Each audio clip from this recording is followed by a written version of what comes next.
Welcome in EB Athletic Breakdowns, a series of video where I'll break down some important movements of Ultimate Frisbee. I'm Elliot Bonnet, French Ultimate Frisbee player and physical trainer, and today is about jab cuts. So first thing to know before starting, what is a jab cut and how does it work? So a jab cut is a move to get away from a defender in small spaces in a short amount of time.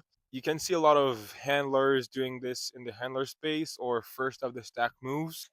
And it's a move that most of the time makes you go from a slow pace to a higher pace. And you can also see actually some cutters doing it to make the throw for their handlers even easier so they can throw earlier because of the gap that they create between them and their defender very early in their cut, so you can gain more yards in the game. So first thing I want to talk about is where to place your center of gravity during your jab cut. During a jab cut, you don't want to show where you are going, so you want to place your center of gravity in between your two steps, so you can either go on your left or on your right without giving any information to your defender. So every time you enter in a jab cut, you're either not moving at all or walking into it and then boom, explode from one side or another.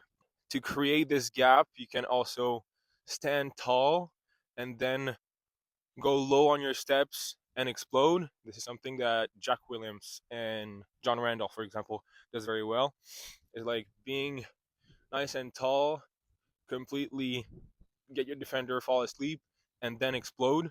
Jack Williams even does something with his arm, just saying to his whole team, like, "Let me the space, and I will use it." So as I said, when you want to start your jab cut, you will have your center of gravity in between your two steps, and when you will start, you will dissociate your upper body to your lower body, pump your right shoulder to your left hip or left shoulder to your right hip, just to create a fake so your defender can bite on it, and then push on this leg you're turning to, so you can shift your center of gravity on top of one leg, and then you will push on this leg and cross over with the other one.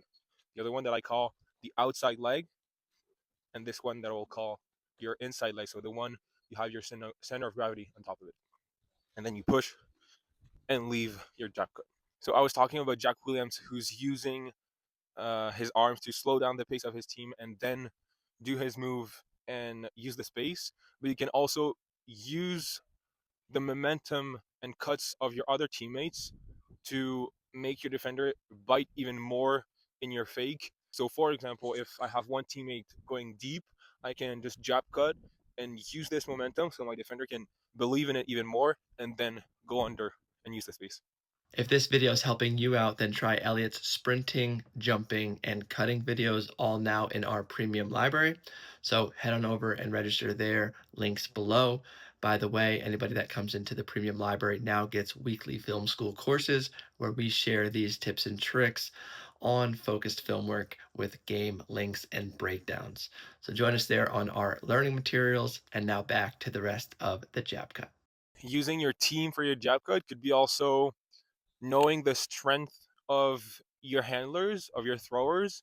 So if you cooked your defender 3 times in a row in the same space because your handler has like a very nice around flick, you can use this on the fourth time. If he understood that your team loves to play there, you can maybe use this and use other spaces. So another thing you can do is double move for a jab cut. Double move would be go, so thinking about your center of gravity this time more than your shoulder and your hip, your center of gravity would do like half a circle like this or the other way. So go here and pump and go on one side, or here and pump and go on the other side. So you can make your defender think you're going one way, then the other, and then pumping on this leg, shifting your center of gravity on top of the other one, and cross over and leave your cut, or doing it on the other side. One thing very important also in jab cuts is the role of your upper body. So I was talking about dissociating and pumping with your shoulder, going to your opposite hip, and then shifting to the other side. But you have to think also that your upper body, even though you're running with your legs, you're actually running with your entire body, and your upper body has to be very strong as a rock, because if your upper body is too soft and moving too much, you can lose some energy going the way you want to go. So you actually need a very strong upper body to dissociate, but also like squeeze your core, squeeze your upper body so the structure doesn't move. Something that Defender says also is that hips don't lie. So if you want to fake also with your hips, how you can do it is that when you shift on one side, you will try to squeeze your opposite hip and close it so you can actually pump also with your hip to make your defender bite even more in your move. Okay, so two ways to do it: or move shoulders and hip the same way, or dissociate with your core. So this leads me perfectly to some tips for you to improve your jab, some exercises on the field and after this in the gym. So the first step would be to stand tall on your tiptoes, arms above your head, and then drop into the position with your center of gravity in between your two steps. So standing tall, dropping. Step two would be same position, starting tall, and then dropping into this position, center of gravity still in between your two steps, but your shoulder pumping on one side. So you can stand tall, pump on one side, dissociate your upper body, stand tall, rotate on the other side. Then step three would be drop and then push on your outside leg and then on your inside leg and cross over.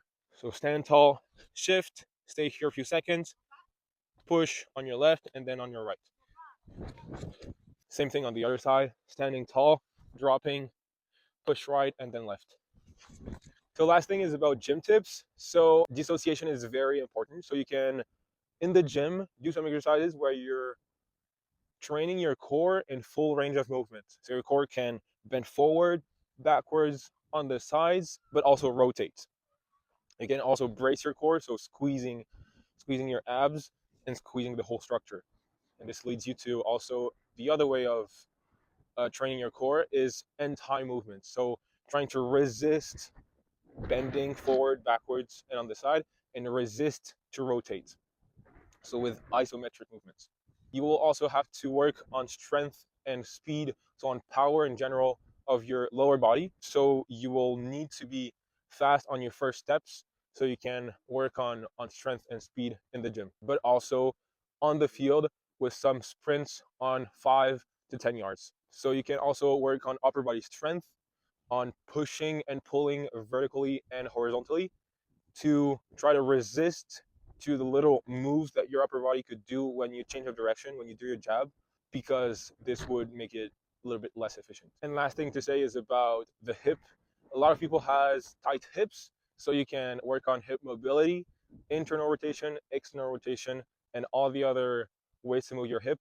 So flexion, extension, abduction, and adduction to have a bigger freedom of movement of your hip so you can actually move it every ways and be even more efficient on your cut. Thanks for watching this video, and if you liked it, you can follow Excel and EPF Link.